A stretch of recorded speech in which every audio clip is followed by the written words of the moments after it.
Please be advised, the following program, Nazi America: The Campaign, is a work of fictional, historical speculation. It explores mature themes of political extremism, fascism, and societal conflict. It contains strong language, depictions of violence, and references to hateful ideologies that some listeners may find disturbing. This series does not endorse or glorify any of the extremist views portrayed. Listener discretion is strongly advised.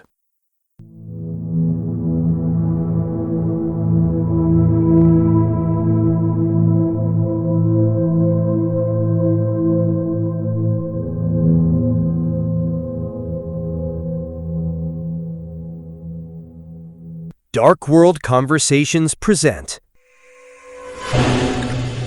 Nazi America: The Campaign by R.J. Kelsey. Before the violence, before the death and destruction, before the election, there was the campaigns that set everything off. Episode 3: The Heir of Sanchez.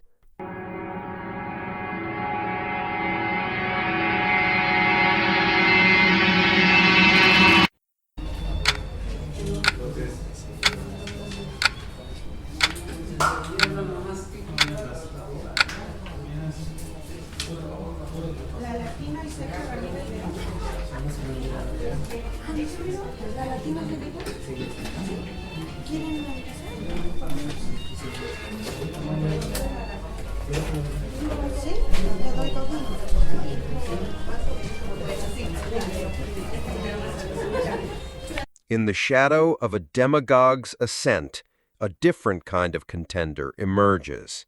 President William Sanchez, a leader who navigated a nation through turbulent waters, now finds himself unable to run for a third term, his health failing, his legacy under relentless attack. Yet his influence, his very presence, hangs heavy over this fractured race. Sanchez desperately wants to endorse Bill Neilson, a former governor of Idaho and his vice president, to succeed him. But Neilson carries his own heavy burdens, the lingering fallout of the Botswana War, a conflict many still blame on Sanchez's administration, and the devastating wasp flu pandemic, which tested the nation's resolve. And then there's the ghost that truly haunts him, the death of Alberto a young man lost to Neilson's controversial chain gang rehabilitation program. Each misstep, each scandal chips away at Neilson's chances of winning. But on June 30, 2122, with Daniel Thompson's Dark Star rising, Bill Neilson will make a decision that will decide not only his own fate, but perhaps the fate of the Republic itself. Will he face the shadows of his past, or will they consume him?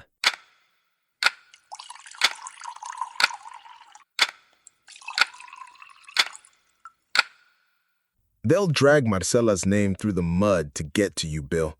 They'll use him as a weapon, a club to beat down everything you stand for. Let them. You stand. You take it. And you remind them that leadership isn't about being perfect. It's about being willing. Willing to make the hard choices, willing to face the consequences, and willing to learn from your mistakes. They'll say I let a kid die, Mr. President. That my program, my policies, put him in harm's way. That I have blood on my hands. Then remind them he wasn't the only one lost in that system. Remind them of the thousands you saved. Remind them of the recidivism rates you cut, the families you rebuilt, and that you changed it, Bill. Didn't you? When the data came in, when you saw the flaws, you shut it down. You admitted the failure, and you reformed the system. That takes courage, son. More courage than most of these demagogues will ever show. You know, the toughest part of this job isn't making the decision, Bill. It's living with it. Every single one. But you learn, you adapt, you evolve. That's what leadership is. Thompson offers simple answers, easy scapegoats. You offer something harder, something real. Don't let his noise drown out your truth. Promise me, Bill. Promise me you won't back down from the truth. I promise, Mr. President. I'll try. It feels so heavy. It is. It always is. But you have what it takes. You're a good man, Bill. A decent man. And right now, that's what this country needs more than ever. A decent man willing to fight for what's right, even when it's unpopular, even when it hurts.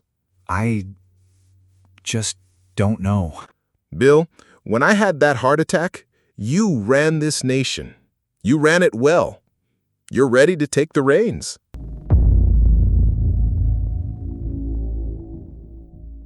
The weight of that Oval Office promise pressed down. In the quiet solitude of his home, far from the public glare, Vice President Bill Neilson wrestled with the ghosts of his past and the terrifying specter of the future. His wife, Grace, knew him better than anyone, capable of seeing through the political facade to the man beneath. And what she saw was a man tormented, not just by guilt, but by fear.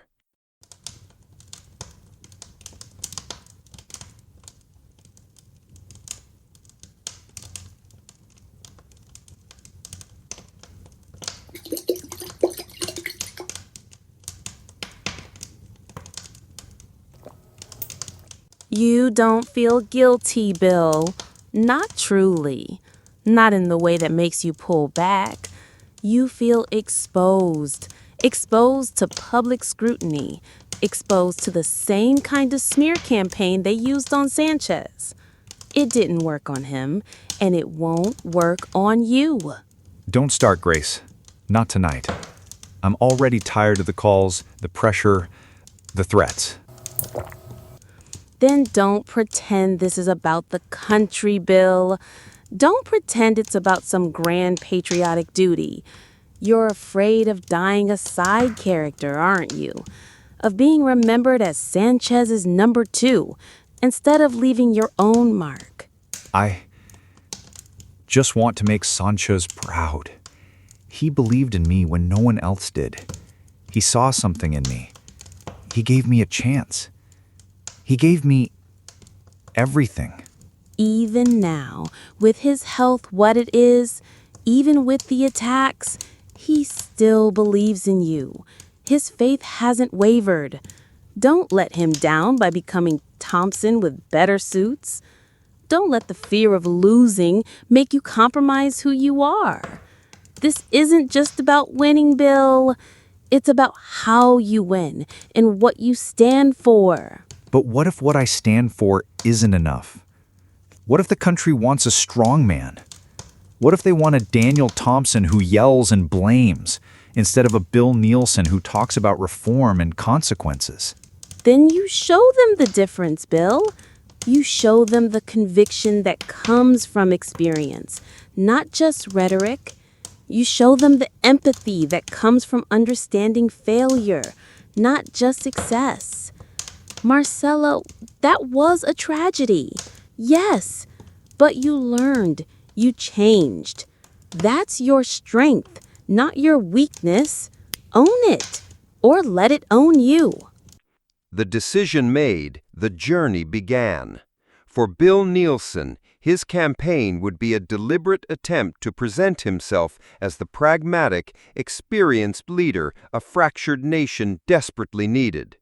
He would lean into his past, frame his controversies as lessons learned, and position himself as the steady hand, the thoughtful alternative to the rising tide of extremism. But in the age of spectacle, would quiet competence be enough? Vice President Neilson, welcome. Thank you for having me. It's been a long road, with much speculation. Many wondered if you would enter this crowded, contentious race. So let's start simply. Why now? Why run for president at this moment in our nation's history? I'm running now because chaos has truly taken root in this country, because raw anger and division are being weaponized. And we need leaders who understand both punishment and mercy, who understand that justice isn't always simple, and that change often requires difficult choices. I've been both a reformer, someone who fundamentally changed our correctional system for the better, and an enforcer, someone who held people accountable for their actions. That blend of experience, that balance, that's what America needs right now, to heal and to move forward. You mentioned reform. Of course, many of your critics will immediately point to the chain gang rehabilitation program from your early career as district attorney, and specifically, the tragic death of Alberto Marcella within that program. How do you address those accusations? And how do you convince voters that you are not responsible for that young man's death? The death of Alberto Marcelo was a profound tragedy, one that I carry with me every single day.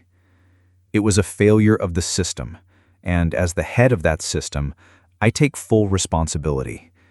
What I can say unequivocally is that when we saw the flaws, when we understood the risks, we immediately halted that program, we commissioned an independent review, and we implemented sweeping reforms that have since become a model for other states. My record isn't about being perfect. It's about learning. It's about striving to do better and building systems that truly rehabilitate rather than simply punish. I offer accountability, not excuses. A powerful statement. President Sanchez, despite his health challenges, remains a revered figure among many. Will President Sanchez endorse you in this campaign? And how significant would that endorsement be? President Sanchez and I have a deep, abiding relationship, one built on mutual respect and shared purpose. He's made his feelings known. He believes in my vision for this country, and I am honored to carry forward the torch of progress that he lit. His support, should he choose to give it publicly, would be immensely significant. He is, to many, the embodiment of steady, compassionate leadership, something this country desperately craves right now. But in the brutal landscape of modern politics, a carefully crafted narrative is rarely enough. The ghosts Neilson sought to confront were quickly weaponized, amplified by a media desperate for conflict, and by opponents ruthless enough to exploit every weakness. The past wasn't just haunting him, it was actively being dug up and thrown into the public square. Let's be real.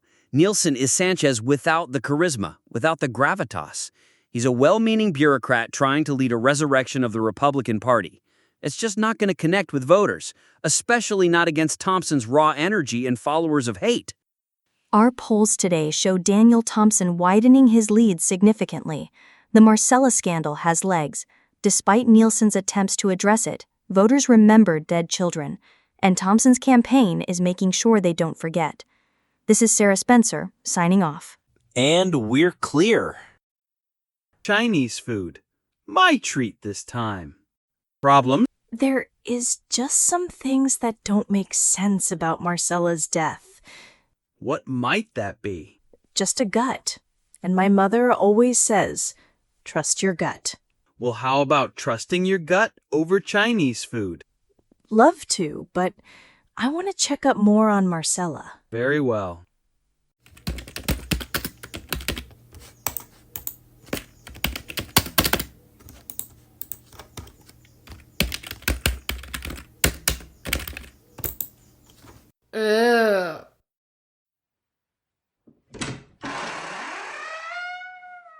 Mark, what do you want? Well, if Sarah won't come to the food, then the food should come to Sarah. Thank you. I'm a little hungry. But take a look at this. There was no formal investigation, no autopsy of the body, just the removal of James Hutchinson, the prison warden. And look at his income. That's 5 times more than any prison warden I know of. Also, it says that Marcella died of heart disease. I see. Not unusual in Louisiana. Agreed. But how many 15-year-olds who lived their whole lives in Louisiana dies from heart disease? Probably the same number that goes to a prison chain gang in the first place. Everyone knew the system was corrupt. You might be right. Ooh, that smells good. I can go back to this later. No. It always seems to be the messy food. You might want to get that shirt off. I'm sure there's another one here.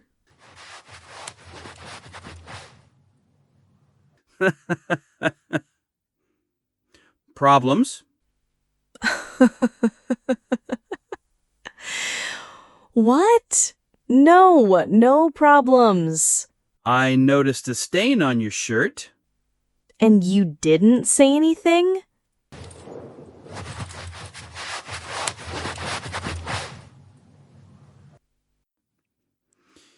You also have something right here. And right here.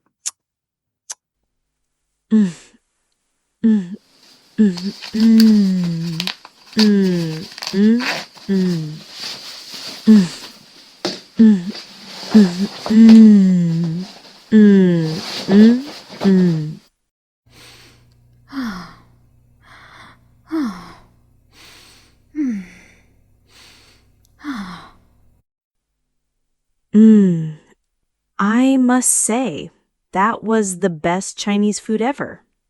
We barely ate any. That's why it's the best. About Marcella, I want you to be careful. Don't worry, Dad. I will be. I'm serious. I don't want anything happening to you.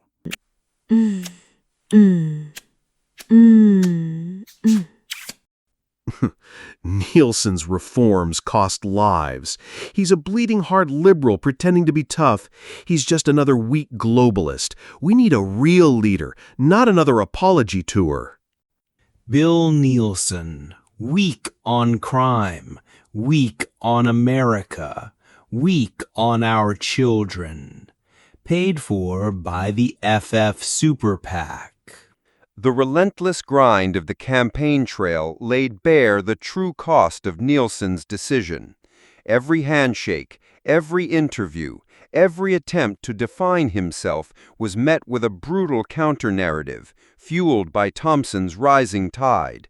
The weight of the nation's expectations and the shadows of his past threatened to crush him. Tonight, the hope he carried felt fragile, almost insignificant against the roar of the coming storm. And with Daniel Thompson now polling above 60% nationally, many are questioning if Vice President Neilson has the stamina or indeed the necessary support to mount a serious challenge. His recent attempts to address the Marcella scandal appear to have backfired, fueling more outrage rather than sympathy. Did I make the right choice? Was I too arrogant? Too naive? You believed in me. But this is different. This isn't just about policy debates. This is about a darkness I don't know how to fight. Hello, Mr. President. Yes, I'm watching the numbers. No, I'm not giving up. But it's harder than we thought. They're not listening to reason, sir. They're listening to something else. Something primal. Yes, I understand. I'll keep fighting. For you. For the country. No, I won't let them win. I won't let his hatred define this country. Sanchez wouldn't want me to give up. Marcella, he deserves justice. Not to be a political football. I have to fight, even if it feels like shouting into a hurricane.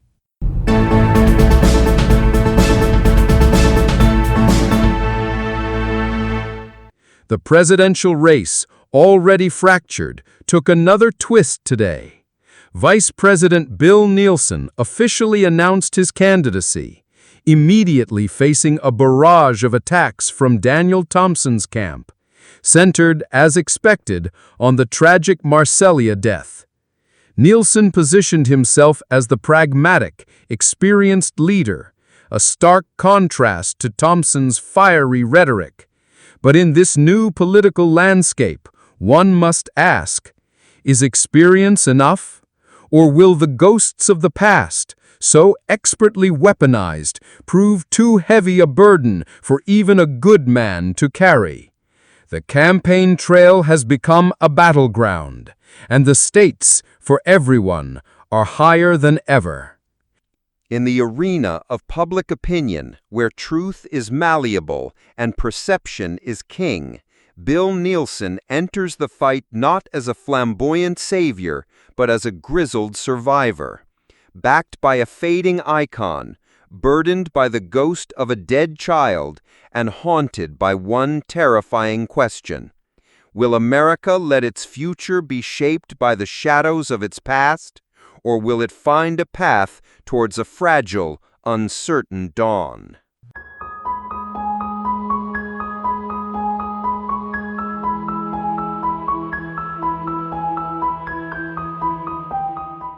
Because chaos has taken root in this country, and we need leaders who understand both punishment and mercy. Good soldier, good puppet. Shame he's so dirty.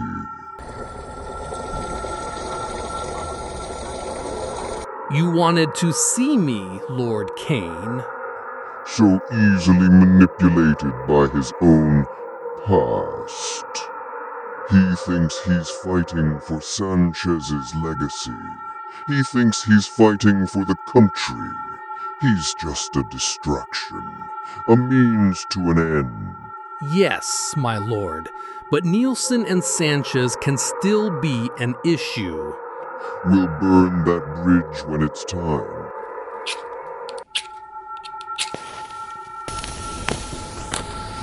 And he won't even see it coming.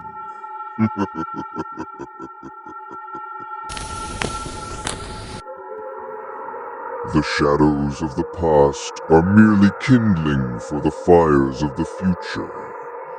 Our future.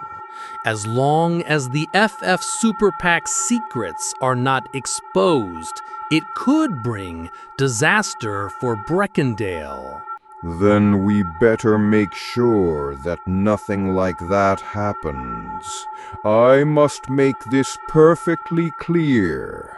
Nothing must stop Breckendale from becoming a reality.